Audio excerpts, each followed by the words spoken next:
নমস্কার বন্ধুরা, সকলকে আমার চ্যানেলে স্বাগত। রাজ্যের সমস্ত ধরনের সরকারি কর্মচারী এবং পেনশনারদের জন্য একটি অত্যন্ত বড় সুখবর। শুধু ডিএ নয়, এবার রাজ্যের কর্মচারীদের জন্য ডিএর পাশাপাশি সপ্তম পে কমিশনও গঠন হতে চলেছে।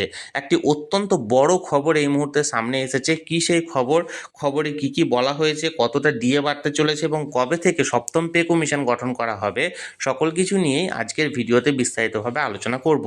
ভিডিওটি অত্যন্ত গুরুত্বপূর্ণ, তাই প্রথম থেকে শেষ পর্যন্ত অবশ্যই ধৈর্য সহকারে দেখবেন এবং ভালো লেগে থাকলে অবশ্যই একটি লাইক করবেন এবং সকলের সঙ্গে শেয়ার করবেন। আর সেই সাথে এই চ্যানেলে যদি প্রথমবার হয়ে থাকেন এই রকমের ইনফরমেটিভ ভিডিও আরও দেখার জন্য যারা এখনও পর্যন্ত এই চ্যানেলটিকে সাবস্ক্রাইব করেননি তারা অবশ্যই চ্যানেলটিকে সাবস্ক্রাইব করে নিতে ভুলবেন না। তাহলে চলুন আমরা বিস্তারিত জেনে নিই। সরকারি কর্মচারীদের জন্য ডিএর পাশাপাশি সপ্তম পে কমিশন গঠন, এই দুটো কিন্তু আমি বলছি না, এটি একটি নামী সংবাদপত্রের প্রতিবেদনে এই বিষয়টি বলা হয়েছে।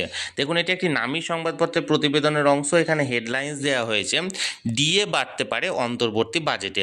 দেখুন, এই প্রতিবেদনটি জারি করা হয়েছে কলকাতা 28শে জানুয়ারি, অর্থাৎ অতি সম্প্রতি এই প্রতিবেদনটি প্রকাশ করা হয়েছে। বিষয়টি পুরোটা দেখুন, তাহলে আপনারা বুঝতে পারবেন যে প্রতিবেদনে কেন বলা হয়েছে ডিএ ঘোষণা হবে এবং তার পাশাপাশি সপ্তম পে কমিশন গঠন করা হবে। দেখুন কি বলা হয়েছে। আগামী সপ্তাহের 5ই ফেব্রুয়ারি অন্তর্বর্তী বাজেটে কর্মচারীদের জন্য আরও এক কিস্তি ডিএ বা মহার্ঘ ভাতা ঘোষণা করতে চলেছে রাজ্য সরকার। অতিরিক্ত কিস্তির পরিমাণ 4 থেকে 6% হতে পারে। কর্মচারীদের জন্য সপ্তম বেতন কমিশন গঠনের কথাও ঘোষণা করা হবে বলে বুধবার নবান্নের অর্থ দপ্তর সূত্রের খবর। দেখুন, এই খবরটি কিন্তু আমি বলছি না, এটি একটি নামী সংবাদপত্রের প্রতিবেদনে বলা হয়েছে যে 4 থেকে 6% পর্যন্ত ডিএ ঘোষণা করা হবে এবং এর পাশাপাশি সপ্তম পে কমিশন গঠন করা হবে সরকারি কর্মচারী এবং পেনশনারদের জন্য, এবং এটি নবান্নের অর্থ দপ্তর সূত্রের খবর।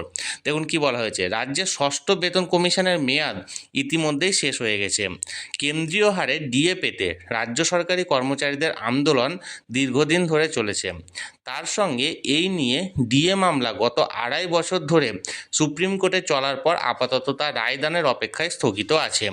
চলতি মাসের যে কোনো দিন ওই রায় প্রকাশ্যে আসার সম্ভাবনা খুবই প্রবল। রাজ্যে বিধানসভা ভোটের কথা মাথায় রেখে সরকারি কর্মচারীদের দীর্ঘদিনের ডিএ নিয়ে ক্ষোভ উপশমে আরও এক কিস্তি ঘোষণার সিদ্ধান্ত নিয়েছেন মুখ্যমন্ত্রী মমতা বন্দ্যোপাধ্যায়। নবান্নে প্রশাসনিক মহলের একাংশ মনে করছে এতে একদিকে মুখ্যমন্ত্রী যেমন রাজ্য কর্মচারীদের স্বার্থ রক্ষা করতে তার সরকারের মনোভাবের কথা সুপ্রিম কোর্টের কাছে তুলে ধরতে চাইছেন, অন্যদিকে কর্মচারীদের দীর্ঘদিনের ডিএর দাবি মেটাতে তার সদর্থক পদক্ষেপ করার কথাও প্রকাশ্যে আনলেন। সপ্তম বেতন কমিশন গঠনের কথা ঘোষণা করেও তাদের মন জয় করতে চাইছেন তিনি। ভোটের আগে রাজ্য সরকারের এই পদক্ষেপ শাসক দল তৃণমূল ও সরকারের প্রচারের অতিরিক্ত অ্যাডভান্টেজ হয়ে দাঁড়াবে বলে রাজনৈতিক মহল মনে করছে। এবার অন্তর্বর্তী বাজেটে বেশ কিছু গুরুত্বপূর্ণ সামাজিক প্রকল্পে বরাদ্দের পরিমাণ ও উপভোক্তার সংখ্যা বাড়ানোর কথা ঘোষণা করতে পারেন মুখ্যমন্ত্রী। তার মধ্যে লক্ষ্মীর ভাণ্ডার প্রকল্প তো আছেই। 2023 সালে বাজেটে 3% ডিএ বৃদ্ধির কথা ঘোষণা করেছিল রাজ্য সরকার। 2024 সালে বাজেটে 4% ডিএ বৃদ্ধি করে সরকার। 2025 সালের বাজেটেও 4% ডিএ বাড়ায় রাজ্য সরকার। সেই ধারা বজায় রেখে এবার অন্তর্বর্তী বাজেটে 4 থেকে 6% ডিএ বাড়ানোর কথা ভাবছে রাজ্য সরকার। এই মুহূর্তে 18% ডিএ পাচ্ছেন রাজ্য সরকারি কর্মচারীরা। কেন্দ্রীয় সরকারি কর্মচারীরা 58% হারে ডিএ পাচ্ছেন। সব মিলিয়ে কেন্দ্রের সঙ্গে রাজ্যের ফারাক এই মুহূর্তে 40%। বর্তমানে সরকারি কর্মচারীরা ষষ্ঠ বেতন কমিশন পাচ্ছেন। এই ষষ্ঠ বেতন কমিশনের সময়সীমা ছিল 1 জানুয়ারি 2016 থেকে 31 ডিসেম্বর 2025 পর্যন্ত 10 বছরের সময়সীমা ছিল। এই সময়সীমা ইতিমধ্যে পার হয়ে গেছে এবং নতুন করে সপ্তম বেতন কমিশন গঠন করার কথা ভাবছেন মাননীয় মুখ্যমন্ত্রী।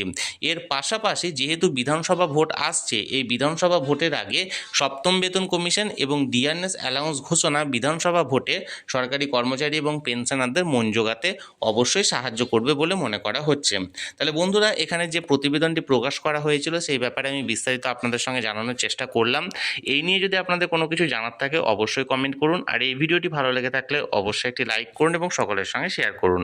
আর সেই সাথে এই চ্যানেলে প্রথমবার হলে এই রকমের ইনফরমেটিভ ভিডিও আরও দেখার জন্য যারা এখনও পর্যন্ত চ্যানেলটিকে সাবস্ক্রাইব করেননি তারা অবশ্যই চ্যানেলটিকে সাবস্ক্রাইব করে রাখুন। ধন্যবাদ, দেখা হচ্ছে পরের ভিডিওতে।